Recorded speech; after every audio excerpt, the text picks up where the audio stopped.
Hello again to you wonderful people, to the episode 115 of the Weird Mind Newsroom and the Weird Mind Newsroom Precinct, where we have you on file of pertaining some copious amounts of content in terms of media addictions that include a heavy kg weight of new releases content, violation and trailer extortion, and presenting news without a license. We're not wrapping this up until we give you all the alibi and reasons for what your contents entail, and if you do, we let you go. So don't waste your time, and I won't waste yours, and I get to confessing all things mean that we have for this week in particular. That's the sound of the police! So the first of the new releases is with a return to a certain division, and the focus with a man who has a particular set of skills. And while he may be the best of the best and would also have a license to kill, it also comes the element of a license to be stupid. A license that I've had since I was born in the year 2000. As we have a release of an all-new legacy comedy sequel or a reboot in the form of the all-new take on The Naked Gun. Serving as a legacy sequel to the original trilogy of films follows Lieutenant Frank Drebin Jr., this played by Liam Neeson, the son of the original police squad member Frank Drebin, played by the late Leslie Nielsen, as he follows in the footsteps of his bumbling father and must solve a mysterious murder case to save the entirety of police squad from being shut down, and will do so no matter the method of stupidity it may cause. Now, reception on this film, like the original trilogy and the TV series, has seen some very strong praise. With particular praise acclaimed the performances, especially of Liam Neeson and Pamela Anderson, and the comedy being a laugh-out-loud funny, and seems like there is a case that the comedy can still work and be highly praised in this day and age. And well, for legacy sequel. Now, in case I have seen him, I actually came back from a couple hours ago. I enjoyed it. It's not overly over-the-top funny, but it's still very entertaining, and I think both my parents also liked it as well, so regards. I think it's a decent film. But if you want to check it out for yourself, you can catch his new film out now, and catch this case in cinemas. But for the second film for this week is a project that was initially supposed to have already been released way back in April of this year, but just similar to a project released last week that within a week or so out that just suddenly dropped from the release calendar. But now it's time for us to make its presence known, and a journey to be had with some very tiny little adorable creature, as we have the release of the new film from May 24 in the form of The Legend of Ochi. The film will be set in a northern village on the island known as Karpathia, and will focus on Yuri, a young farm girl who has been taught all of life not to go outside after dark as to avoid the dangerous creatures known as the Ochi. But one day, when she discovers a lost and injured baby Ochi, she soon sets off on a journey to return it back to its family. Now, reception on this film has garnered some well-received reception, with praise to the performances, presentation, and visual and practical effects and puppetry, though some of the critiques may take aim at the predictable story in that aspects. But if you want to check it out for yourself, then you can catch this new film as well out now in cinemas. And the last of the films that we have for this week is a project that up to this point did not even know was a thing until I saw another well-established film reviewer bring this up. It seems we're getting a new take on a well-known album and radio story, and a new take for the modern age, as we receive the release of the new take on War of the Worlds. Now, the film will follow Will Radford, played by Ice Cube, a top cybersecurity analyst for Homeland Security who tracks potential threats to national security through a massive surveillance program, until one day an attack by an unknown entity leads him to question whether the government is hiding something from him and from the rest of the world. Now, reception on this new take has been critically panned, to a point where 0% critic score on Rotten Tomatoes, and mainly pointing to the lack of excitement, performances not being the best, and it being told from the perspective of the original with the computer screen approach of the great films like Searching and Missing, but done really poorly, and may be a case of being one of the worst rated films of this year. But if you want to check it out for yourself in that regards, then you can catch this new film out now on Amazon Prime. Now, into the TV shows for this week is the first of the two projects that we have in focus for this week. It's time to rev up the engines, have the weapons and strategy at the ready, and prepare for an all-out carnage and destruction, as the familiar faces in the world gone to hell are back to cause some more chaos, as you've received the release of the second season of the video game adaptation of Twisted Metal. Now, the season will see John and Quiet continuing their budding partnership across a post-apocalyptic America, where they will soon find themselves in this situation, entering into the famous Twisted Metal tournament, hosted by a man known as Calypso, where contestants will find themselves in a demolition derby to the death, with the last one standing or the winner of the tournament have a chance to gain a wish of their choosing. Now, reception on the second season so far seems to be very well received, and a bigger improvement over the first season, with this one giving more of a well-known characters and more of the focus of the games are more done in focus this time around, and seems to have found its footing with this season. And if you're looking for some destruction fun, you can catch the first 3 episodes of the season now on Paramount Plus, with new episodes dropping every Thursday. And for the second of the shows for this week is taking us back to the realm of the superheroes, and for the one that has seen a jump around in terms of release dates for this month, before a sudden footage trailer this week revealed they will now be coming out sooner than expected, as we are heading harkening back to the age of the ancestors bestowed with the power of the ancient power, as they had the release of the new limited animated series focused on the lands of Black Panther with Eyes of Wakanda. The series will follow the Hatut Zazare, ancient Wakanda warriors who go on dangerous missions across the globe to retrieve and recover special vibranium artifacts across the vast areas of history and keep them safe from falling into the wrong hands. Now, reception on this miniseries has been very well received, with praise for its storytelling, its animation and characters, and for the continued world building of this history and lore of this town of Wakanda. There are some broad critiques in it being limited to just 4 episodes and hope for more in the future. If you want to check them out for yourself, you can catch all the 4 episodes right now on Disney+.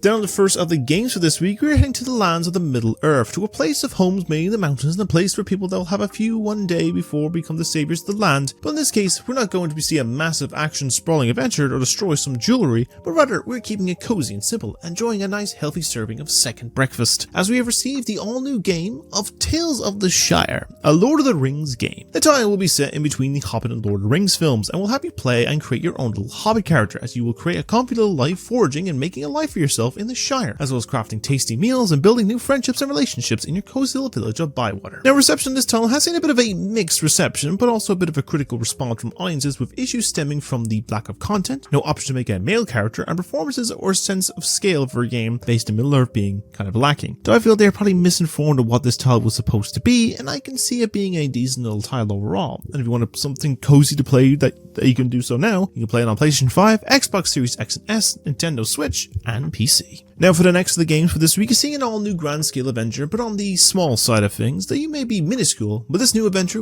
you will partake in is much more grander and dangerous from the size as we are, as we've been shrunk down again and ready for a much bigger place to explore, as we've received the early access release to the sequel to Grounded. Now, the game will have you play as a child that has been shrunken down to the size of an insect and find themselves in a vastly expanded environment this time, moving from a large back garden to an even bigger park, and on your own or with some friends, you will travel through a vast journey to survive a strange new location of secrets, danger, and adventure. Reception of this early access title seems to be very well received, with the praise to the new mechanics, scope, gameplay, and story. Though some issues are probably just a case with performances and lack of content so far, but it's early access, so we can allow this in all our aspects. But if you want to play it for yourself, you can play this new early access right now on Xbox Series X and S and PC, with a full release coming sometime in the future. And the last new releases that we have for this week is one that focuses on something going back to the series of the past, one that has brought a lot of challenge, fast-paced movement, action, and a fair amount of bloodshed, as we're returning to the ways of the ninja, with a new title of Ninja Gaiden, with a series of Rage Band. In this title, you will take on the role of Kenji Mozu, an aspiring ninja who must go on a vast journey to protect his home of Hayabusa village against the forces of demons, and in the process will cross paths with another similar fighter of Kumori, a Kunoichi of the Black Spider clan, that will soon become part of a wider connection to the new warrior that will become a legend and protector of the village. The reception of this new title seems to be very well received reception, with praise to its visual style, its gameplay, its story, and continuing another solid entry in this popular series. And if you want to play it for yourself as well, then you can also play this now on PlayStation 4 and 5, Xbox One and Series X and S, Nintendo Switch, and probably Switch 2, and PC. And with all that now, that's all the new releases that we do have for this week. Now on to trailers, and the first of the many trailers that we have for this week is one that was initially part of one for last week, but was released a few hours after I had finished recording and all that stuff, so in this case, we part of the start of the many trailers that we have for this week. And this one is taking us back to the past and dealing with a creature that, seen in many forms, that will tap into your most deepest fear, and they get you will have you floating too amongst the deadlights, as you've received a new trailer for the upcoming prequel series of It, Welcome to Derry. The film will serve as a prequel to the 2 recent adaptations of the novel and set 27 years before the events of the first film in 1962, and focus on a group of young kids who begin to sense the presence of an ancient evil, specifically Pennywise, rising in the town, and explore more of the origins and deep history of the town of Derry and that shape-shifting clown. Now, it's always the case that there's always plenty of different forms and variations of prides that are made based on the stories and tales of Stephen King. That would be a case that it is probably the most well-known of his catalog, probably amongst the likes of Carrie, The Shining, Cujo, Dark Tower, The Strand, and probably what you probably didn't know, Shawshank Redemption. That I feel building onto the lore and world that it was alluded to in the novel adaptation seems like the logical way to go with this. Now, I do hope that it'll have the appeal and focus that the first half of the recent adaptations had, but I guess it will all come down to how everything comes about, as So far it does look interesting, and if you're excited to check it out, there is no official release date as of yet, but be manifesting itself real soon when the series will be released on HBO Max in the US and Sky now in UK and Ireland sometime this October. For our second trailer for this week is one that was initially first only available to be seen in front of a recent superhero affair, similar to a new Greek epic in front of a film about dinosaurs, that was finally given the reveal to everyone at the start of this week, with a focus and a return to a strange new land that started well over 15 years ago now, had a bit of a delay in the releases between the original and the sequels, but it's time to return to the world of Pandora and come into contact with a new form of these species as you receive the first trailer for the visual effects spectacle of Avatar with Fire and Ash. Set a year after the events of The Way of Water and settling into the group of the Mephiani clan, Jake Sully and Neferi's family are gripping with the grief after the death of Netanyahu. Eventually, they encounter a new aggressive Na'vi known as the Ash People, led by the fiery tribe people Varang, who is allied with Jake's enemy Quarik, as the conflict of Pandora escalates to devastating consequences. So as to say that I can see the impressiveness of the series of projects that I can tell with Cameron that he really goes above and beyond with the likes of the visuals and world building that he crafts. Now I will say I am impressed, but also a little at the same time a bit conflicted in the likes of the narratives often being overlooked or being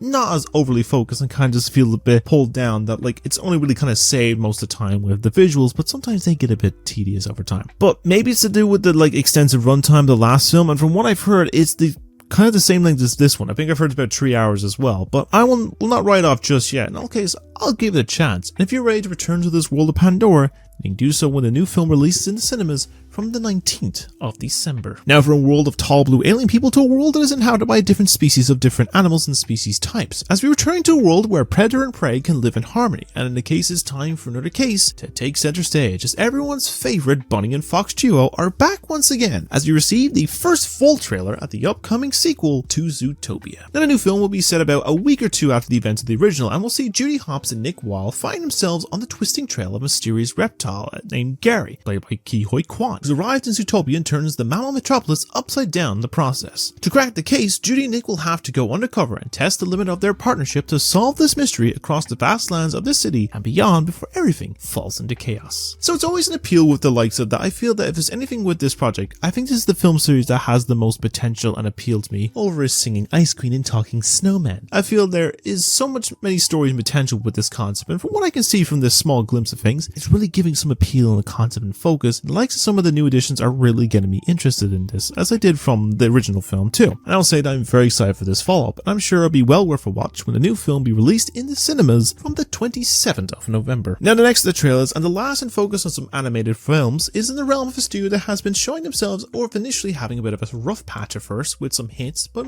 some noticeable misses that has recently been seen as the focus in the area of some unique blending of animation in the realm of something that would not be my most interested topic, but with this style of animation being shown, I may give it the exception, as we have the focus of a sports-based film here, and it's all on the basis of what some would call some sporting stars. But in this case, they mean it literally and figuratively, as you had release of the new trailer for the upcoming Sony animated film of Goat. Now the film will focus on the animal world and society, and will follow Will, voiced by Caleb McLaughlin, a small goat with big dreams who gets a once-in-a-lifetime shot to join the pros and play Rollerball, a high-intensity co-ed full-contact sport dominated by the fastest, fiercest animals in the world. Now his new teammates aren't fully thrilled about having a little goat on their roster, but Will is determined to revolutionize the sport and prove once and for all that smalls can ball. Now, this was the project I remember seeing for a bit of time when it was first announced a couple of weeks ago as being the reason why Spider-Verse was being delayed for a bit of time, but I understand that aspect of some of the animation styles seems to be going up for that approach, with the base of the world and frame rate having that comic-esque style of those films, or even with Mutant Mayhem, but I feel it helps appeals more. And also the case, animation takes time. Now, while not the biggest of fans of most sports, this may be one I might give the most case an exception to, as it does seem like it could have some potential, but I guess we'll see how it all comes about when the game kicks off in the cinemas from February 13th of next year. For the last of the focus of the film trailers for this week is the focus of the elements of getting a little bit spooky, a lot of scary elements that we may have seen many attempts of being a sense of otherworldly scares. But in the case of this focus, this one may be more based in the real and possibly true, with some speculation if true or not, as we're returning one last time to the investigation cases of Ed and Lorraine Warren, to learn the case that made them quit their career, and their final case at that, as we receive the second and presumably final trailer for the last of the mainline films in the series, with The Conjuring Last Rites. With every entry of the series is based on a true case that they have investigated, with this one taking place back in 1986 and following their infamous Smurl case, which saw a family being tormented and other forms of threats and danger from a demon that was present in their home for more than a decade. It's a case that has shown its worth in the course of the last 12 years since their first film in 2014, that the series has proven that you can make some modern horror actually work with a creative visionary that can really make the sense of dread stick, and the case that it worked well and have a story that even could possibly would really get people more enticed to check it out. And I for one am looking forward to it, and hopefully will be a solid send out to the series, maybe a bit more of a horror centric appeal compared to the last film. It's not saying Devil Made Me Do It was a bad one, just a little underwhelming. It felt a little too outlandish in the series about demonic possession. I know the case is a real thing, but whatever. But I'm sure we'll see how it all comes together when the film is unleashed in the cinemas in about a month's time, on September 5th. Now on the focus of two game trailers, the first one we have in the focus is a title that was announced just about a year ago that is taking some inspiration from another series of games that have a small character in a setting much larger than you think, but the horrors that may persist will be something that will truly disturb so many. As the studio of Tarsier, the developers behind the Little Nightmares series, have returned with a new look at the title that is inspired by the series, with an all-new trailer for their upcoming game of Reanimal. The game will see you play as brother and sister duo who will try and find a way to escape a hellish version of their old home and must find a way to escape from the town, as well as explore a non-linear way in order to rescue their friends and get out alive, survive against twisted humans and demonic animal-based creatures that lurk around every corner and under every surface. So in case I love the Little Nightmares games, and I think from the looks of this is as that vibe, eeriness and unsettling scares that those two titles brought, and hopefully the third entry will as well later this year, that is really giving something that will be an unsettling endeavor and will hopefully help appease my hunger for more after Little Nightmares 3 later this year. Now we have no official release date for this project yet, but we have an release window when we may see it, as the horrors of this title will be released sometime in the first quarter of next year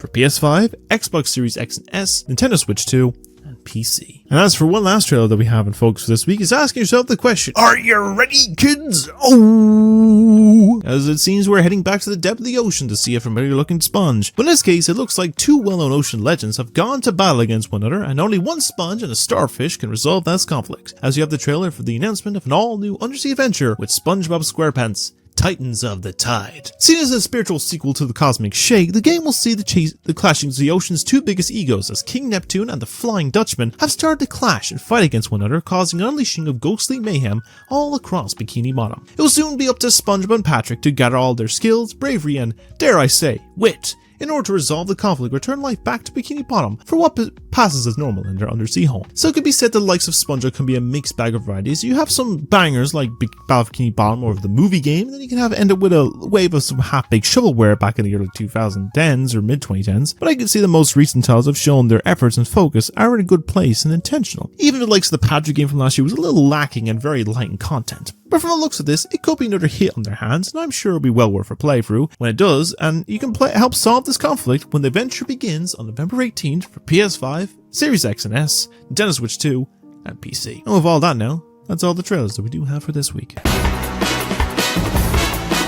Now on the first of the stories we have for this week, we start with the focus that a collection of mini directs and showcases have come and gone already over the past few weeks of the summer. And this one has made the appearance after a bit of a delay from their usual time it would happen, as you have gotten a Nintendo Direct. But instead of being, the standard Direct, it's more the focus of a partner showcase that, while it was a bit underwhelming, I think it still worked out overall on some basis of the announcements. In this case, I will give a quick rundown fire focus on what was available with about 25 titles in the focus. Do a quick rundown what was announced, got some updates on and everything in between. So let's get what was announced. With the Direct starting off on the return to the popular series of the system, and that is with the new take on the adventures in the world of Monster Hunter, with the third entry in the Stories series game with Twisted Reflections. That will continue the stories and appeal the franchise with the engaging story and vast new worlds and creatures to obtain, and will be well worth a try for many, and I'm sure it will be well worth playing when the game releases sometime later next year. Then the first of the handful of games that actually was exciting to see get an announcement was with a return to a series of a small little prince rolling up everything in their way, as we have an all-new title in the Katamari series with Once Upon a Katamari. That'll be a time-hopping adventure to restore the universe for your father of the King of the Cosmos, and include some new customization features. And I always enjoy the titles like this for the simple fun aesthetic that they provide, and I'm sure it'll be something fun to play when the game launches later this year on the 24th of October. Then of course it's time to do some dancing, as we have gotten the focus the annual game of Just Dance that will of course consist of more and more new songs and moves to shake and groove to. I'm sure it will be a decent success like always, and it will be well worth a play with friends and be all set for a dance. The title drops on the 14th of October of this year. Then they unveiled a new port of the game already released for a bit of time, and that was with the release of the most recent Dragon Ball title with Sparkling Zero that will let you play as any of the iconic characters from the anime manga, or let you battle out and change the narrative in how you see fit. I'm sure it'll be well fitting for the console. I'm sure it'll be well worth a try, with this teleport being unleashed from the 14th of November this year. Then for an all-out battle and challenge of the classics have been unveiled, as was announced with the folks that a full remastered HD version of the original Plants vs. Zombies title has been announced with Replanted, and will see you unleash your unique species of flora to fight back and defend the garden from the undead. I'm sure it'll be fun to see the original with a fresh coat of paint, with the title rising up again for the release on the 23rd of October of this year. Then of course the usual fare, and the only titles I feel that EA will provide for these consoles is the annual affair of football title of EA FC 26. That will be the usual fare of football and stuff, and see if they actually give a bit of an effort with this one, or if it'll be another form of a copy-paste job like the last few times. But I guess we'll see when it's release of the game on the 26th of September of this year. And if you feel some odd from the sudden change of the yellow sphere in recent memory, then this new remake of a classic 3D platform may appeal to you, as the unveil of a new release of a remaster or remake of Pac-Man World 2 Repack that will have you on a journey across the land to reclaim the golden fruit, restore the land from those mischievous ghosts and their king of spooky. And it looks like it'll be well worth a fun adventure that you can head on this journey with the release of this new title also on the 26th of September. Then they gave a brief new look again at the upcoming new remake of the classic title of Final Fantasy Tactics with the Ivalice Chronicles that will have you play as a classic and new updates tactical strategy game with the option of the original and updated visuals, and be well worth a try when they release it on the 30th of September. Then under one of the surprise welcome announcements with the focus of release of the recent reloaded remastered remake of Persona 3 coming to the new console that will have you as the new transfer student that will end up on a deep new quest, learning and discovering the secrets and unlocking your power, the mysterious Dark Hour, and save the day. And I'm sure we'll be delving deeper into the series when I could do so. I mean, I was just talking to my friend about this and possibly waiting for a Switch port of this title a couple weeks ago. It'll be well worth a play when it releases on the 23rd of October of this year. We then were given an all-new gameplay and narrative trailer for the upcoming new entry in the Hyrule Warrior series with Age of Imprisonment that will tell the story leading to the events up Tears of the Kingdom that lead to the journey of Zelda game back to the present with Link and how they helped in the imprisoning war with Ganon. And looks like it's an appeal of the classic entries in this one against an army series, whoever play when the game releases sometime later this winter. And it's not the only sports title from EA getting a focus, has also shown the release of the next entry in the Madden series that will see you take on some of your favorite teams and play in the best of America's favorite pastime. Whoever play and for many when it releases in 2 weeks time on the 14th of August. And then for the biggest, the most intense and most challenging game of the event will have you solving your toughest challenge yet. Keeping a fire going in many different locations, the title of Chilling by the Fire that will have you keeping a fire going on your own or with friends online that will probably see us come across vast lands. I'm sure it'll be well worth a play and for the chats, and you can play this title now as it releases the same day as a direct. Then they showed off another new Battle Royale joining the system with Apex Legends getting themselves a Switch 2 edition coming into service on the 5th of August, the time to the event of the new season starting. I'm sure it'll be well worth it playing a new season and proving you and your team are the best of the best. Then they unveiled something that might look kind of like really wholesome adventure in the title known as Hella that'll have you play as a mouse going through a massive adventure to help your friendly witch friend by gathering ingredients and create some potions to help give them back their strength. And looks like it's a fun little adventure of a small mouse in a giant forest, and will be something I will play, and even with a co-op adventure with the release of the title sometime next year. Then they gave a bit of a new look at the recently released Star Wars Outlaws title that will be on the way to the console, showing some of the content of the gameplay, but the breakdown of the narrative, and it seems to be a case that it comes with the DLC in the Gold Edition version. The title and focus on the appearance by one Lando Calrissian. If you want to play this galaxy hopping adventure, then you can try it out on the console when it releases from the 4th of September. Then we have another one that has an interest to give me a bit of a Dead Space vibe with the horror title of Chronos the New Dawn that will use the manipulation of time to witness the cataclysm of the change from the past and the effects of the creatures in the future in order to find a way to salvage everything and restore it all back to something living if possible. And it has some unique concepts, and I'm sure it'll be well worth a try when it comes out in the console from the 5th of September of this year. Then they're showing some technical use of powers with the unveiling of 2 entries in the Yakuza series, with Yakuza Kiwami 2 being first unveiled with all new madcap action, humor and story that the series is well known for, and at the end was unveiled that the HD remaster of the original game was also announced, and both of these titles will be the ones I'll be giving a play in June time. I'll try it out when the game releases from the 13th of November of this year. It was then time for the only monster of the event, which unveiled the look of 6 titles, with the first being Goodnight Universe, that was you play as a toddler with supernatural powers that could be some interesting or sad story hitting in a narrative that we don't see at first, which we found out by the release of the title on the 11th of November. Then we got the announcement of the last sports title in the game, with a basketball game in the form of NBA Bounce, that will have you play as famous players, mascots, or your own quirky character, and play in some fast-paced playoffs, and may appeal to some fans than having a release date on the 26th of September as well. Then the likes of Hello Kitty Island Adventure is back with a new look at some DLC in the form of Wheat Flower Wonderland that is giving a sense of a new cozy vibe and will be released for the base game sometime later this fall. Then we got the focus of the Switch 2 edition of the RPG classic of Romancing Saga 2 that will have you return to the classic RPG from 1993 in all new fully remade approach. In that case, you don't have to wait for this title, as the title is now able to play on the console and from PC as well. Then we got a new look at the other big title release that has a focus lead of a ninja, as we have a new look at Shinobi Art of Vengeance that will be more of a hack and slash fast-paced Metroidvania that many have enjoyed and loved over the years, and this will be slashing its way onto the console later this month on the 29th of August. And then the last of the titles in the focus of this small little montage was a brief look at the next entry of the Borderlands series, with the fourth mainline title that has the colourful world wasteland mixed with the glitz and glamour of the cartoon style and bloody mayhem involved, and all this will be making its way onto the console on the 3rd of October. Then the last of the games unveiled were both from the company of Square Enix, with the first being the announcement of an all-new fantasy title of The Adventures of Elliot, The Millennium Tales, that will have you and a fairy named Faye that will have you on a journey to protect the kingdom and its inhabitants by exploring and learning the secrets of some ancient ruins that will span an adventure over 1,000 years. That may seem like an interesting concept and appeal in the HD 2D aesthetic that seems to be the new take on the genre, and be well worth a look into many adventures with the release of this game sometime next year, but if you want to play it for yourself now, there is a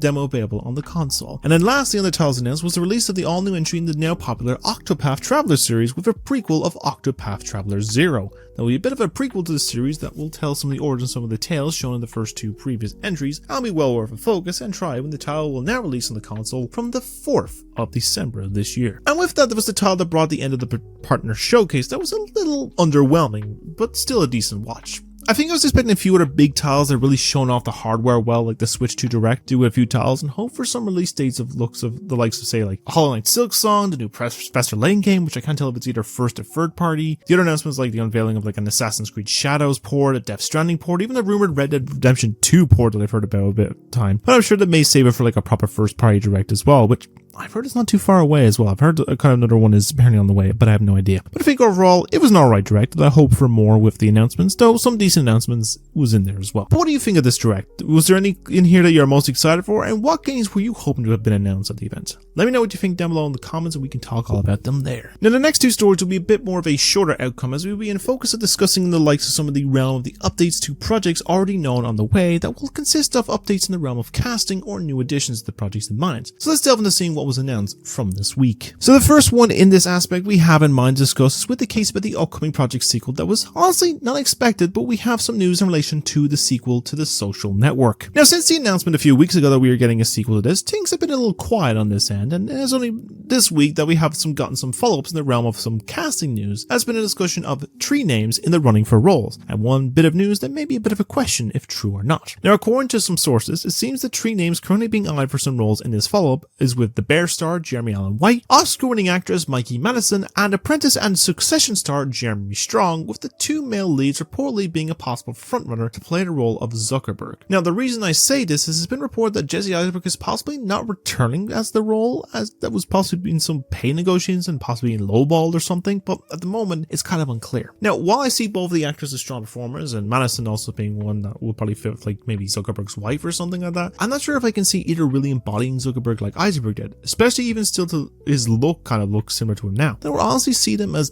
being some other people involved with the focus on this film being about the more spreading of misinformation and other elements over the last decade or so since that film, but I'm sure we will see how it all comes about. Now nothing has been confirmed as of yet, and it's all just some rumors right now, but if I do hear anything else about this, I'll of course update in a later episode. Now we have some superhero updates, as this has been reported of some updates in relation to everyone's favorite friendly neighborhood Spider-Man, as we have some confirmation on some casting additions to the next project, and things are getting much bigger, as was announced on Friday that after some rumors for a bit of a few weeks, it was confirmed that Mark Ruffalo will now be back as the Hulk in this upcoming project. This was not mainly confirmed by the actor, but the filming of this project has started over in Glasgow as of Friday, and some have spotted some Universal Studios production sets which confirms the big green machine is returning. And just in the case on the side note on this aspect, it still seems the case that Universal still owns the rights to the Hulk in this regards, and it's the reason why there has not been any solo Hulk movie since the one they distributed back in 2008. I believe it's also the reason why there hasn't been a name or project, because I think they still own the rights to him as well, but I'm not 100% fully sure on this one. Maybe they might get him back, but we'll see. But speaking of some rumored and possibly confirmed additions, we may have an idea of at least 2 villains that are confirmed for this 4th entry, with one that has been seemingly probably confirmed is we have Michael Mando coming back from his brief appearance in the Homecoming mid-credit scene to finally portray the villain of Scorpion, which I feel is a good direction to give the characters a bit of a payoff. Now the other one that has not been confirmed as of yet, but by some possible set photos, is that another villain possibly in this film is the character of Mr. Negative, going off a decal that has appeared on some armored cars used from the filming right now, which could explain the case of why Hulk and Punisher are in this project and why it is seemingly confirmed that the three will fight each other at some point in this film, and honestly sounds like some appealing villains for this project. Now it's unclear if this will be just these two against the other heroes and anti-hero in this project, but it's still a case that some of the other villains may appear in this project, as there's been rumored speculation of the appearance of some other Rogues Gallery characters such as Tombstone, Ramrod, Boomerang, and Arachnid, but things on that, like the villains already mentioned, are speculation or possibly confirmed right now. But currently right now it's early days in the filming of this project, but I'm sure if we see anything, of course, I will update in a later episode. Now from the focus of casting to more people behind the camera working on the production, as we have some news in relation to the upcoming 26th entry of the long-running series of 007. Now, as you may be aware, a couple of weeks ago we got the confirmation that Dune, Blade Runner 2049, and the rival director of Denis Villeneuve will be helming this project, and was initially my speculation was going to be writing the project as well. But that now has been confirmed not to be the case, as we announced earlier this week that the writing of this film will be done by Stephen Knight, the writer and creator of the acclaimed series of Peaky Blinders, which I feel is an excellent choice to get the writing, as it's well infused with the element of UK-based elements from his projects, and shows that will give that British cheek and charm for this new entry, and I think it's a solid one overall. Now in this case regards, it's unknown in the air as to who will be portraying the new version of Bond, of course, and when we will actually see this project, but I'm sure if anything does come about in this aspect, I will of course update in a later episode with any new announcements that get announced. And the last of the projects with confirmation and people involved is with a series that is not the biggest and loudest, but rather uses the focus of silence in order to survive. As after a lot of wondering and waiting for any word, it was announced on Friday of this week that we have the official release date for part 3 of the popular horror series of A Quiet Place, with a now confirmed release date of July 9th, 2027. Now that's not the only news that we have confirmed. It was also revealed that John Krasinski will be back to write, produce, and direct this third outing after doing so for the first 2 films and taking a break from the spin-off of Day One to work on his family film of If. I feel will be well worth to have the trilogy capped off by the same person behind the camera. Hopefully be another interesting outing like the last 3 films beforehand, and whoever else will be in this film for the returning cast in part 2. I'm sure we'll learn more about this for its release in 2 years' time. I guess we can see it by then. Now, what do you make of these stories? Who do you see appearing in the Social Network sequel? Are you excited for the Hulk in the new Spider-Man film, and what villains do you think will appear in that as well? Do you think Stephen Knight is a solid choice for the new Bond film's writer? And are you excited for another Quiet Place film? Let me know think of all these down below in the comments. And as for the last of the stories for this week, is in the focus of discussing the elements of some of the projects that have been announced to be in development, with some updates on our project and some elements of ones that are in the works from success that I have some opinions on for some elements, but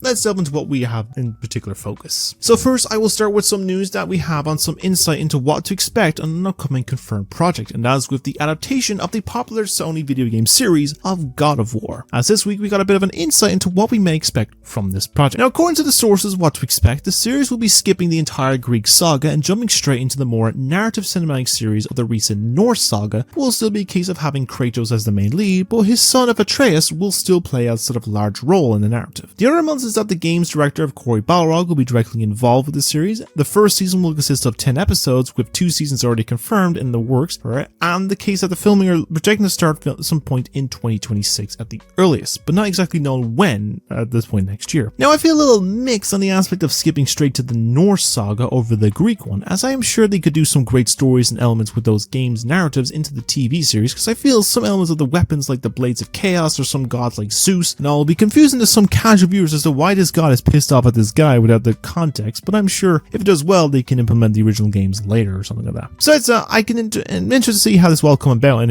in this, and in all case I'm interested to see who they will cast in the 2 leads, and if you hear anything else about this project, of course, update in a later episode. Next, you've got a confirmation that was initially rumored for a while that was connected to another project, but it has been probably confirmed now that another spin-off in the world of from the world of Shrek, with the case of a spin-off that's been confirmed to finally happen for the lovable talking donkey. As confirmed that the spin-off for this character will be started development once the upcoming 5th film in the series has finished development and released. Now, I'm not sure what they would focus a story on with Donkey, as the most case I can see is being how it ended up as a character, as there's a lot of history of the character of Donkey we get alluded to in the films. He's had some connection with Pinocchio, which could be a case we see him being turned into the donkey after being taken by Honest John to Pleasure Island or something like that. It's hard to say right now. Now, the other question that will be in discussion is if the film will be in the new distinct style of going for the look that was shown in the recent teaser for Shrek 5 that people were really kind of unnerved by and don't like too much change, or will keep a similar look to the original films, as kind of seen by the malls that were like still in the Dreamworks animation opening title cards, which is still recently seen in the Bad Guys 2, or a case that might go into likes of like Puss in Boots: The Last Wish and get a special animation styles mixed in. But right now we have no idea on how much about this project besides in the works, and that Eddie Murphy is backed on board to voice the character once again. And if in case I do hear anything about this as well, I will of course update in another episode, but I'm kind of interested to see how this comes about. Now, the last of the focus and discussion with projects is with some continuing story of a film that I released recently and one that I actually forgot to mention released, and has taken the internet by storm with a focus of hyperfixation on, and one that I actually need to watch myself.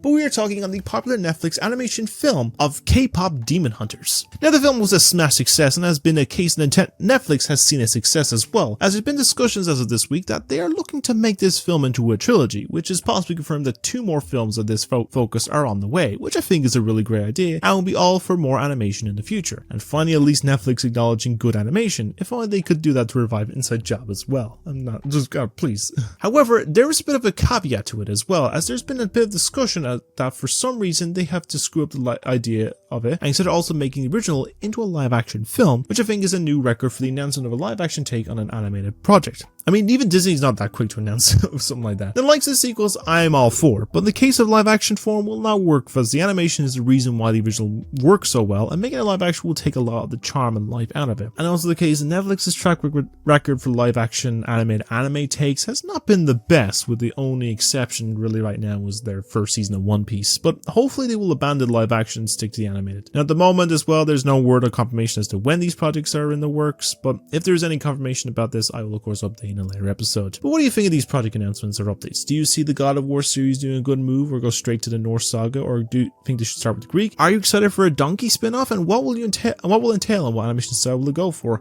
And would you be down for a K-pop Demon Hunter trilogy? And do you see a live action film as a good or bad thing? Let me know your thoughts about all these down below. With all of that, that's all the news that we do have for this week. What about second breakfast? And now with all that regards now, that ends episode 115 of Weird Mind Newsroom. I do hope you enjoyed this. My ramblings for, I believe it's about 40 minutes at this point, but it's probably shorter. Who knows? Anyway, I'm going to kind of fly through these updates and give a quick fire, rapid response things and stuff. So we'll start with reviews in that aspect. Of course, since Last of Us reviews are going to come along as well, the Snack Size box office I'm going to get to recording as well. I have a couple in that regards. I've got If, Civil War, Beverly Hills Cop Axel F. I might throw Naked Gun into that aspect, but I might actually do a normal length episode, but I might see what other ones I might as a snack size one. Of course,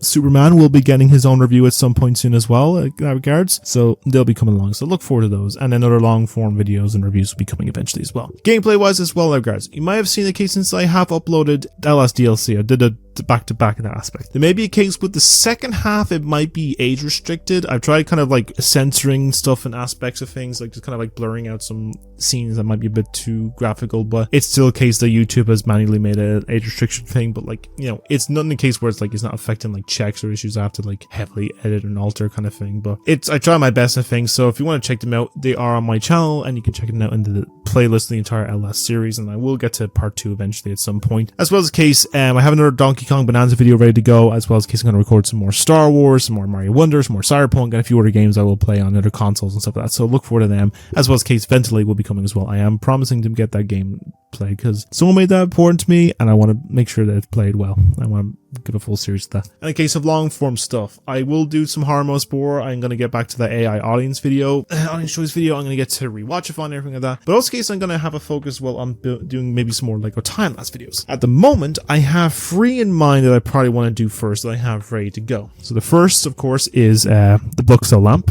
Second I have is the Fantastic Four versus the Galactus set that came out for the new movie. And the third one, which is the largest one, is Optimus Prime. But I will probably, I know there's a case of new Transformers one that came out, which I will probably get to. I'm going to do Optimus first, then Bumblebee, and then I'll get to Soundwave and stuff like that. And a few other ones. So if you want to see them, let me know down below on what are Lego sets you want me to see me build and stuff like that. I will do over time, and maybe get to like sub goals. I'll do some special ones like the DeLorean or the Millennium Falcon. That's like $800. But anyways, I think I'll leave the episode there for now. So if you like what you see here and want to see more from me, then simply, in the case instance for YouTube, like and subscribe, or if on socials, you can follow me and like and stuff. I'm hoping the case with YouTube at least to reach 500 subs. I'm about 480 480, and I'm close to the case to getting to 500. So any support from socials or here would be greatly appreciated. And in case then maybe by the end of this year, hoping for 1,000, but like, you know, let's aim for 500 first. So hopefully we can get that aspect first. Let me know your thoughts on everything that was discussed this week down below, from all the new releases, the trailers, and news stories. Apologies, I'm talking very quickly and fast. If a lot of it is like makes no sense, I'm just trying to get through as much as I can. It is a lot to talk about. But in all regards, in the case as well, that's all I already have for the moment. But I'd love to hear your thoughts on everything down below. So I'm gonna leave it there for now. And as always, you all stay being wonderful people and have a great day every day, doing many great things and keep being you, because no one else can do what you do. And of course, take care of your mental health, because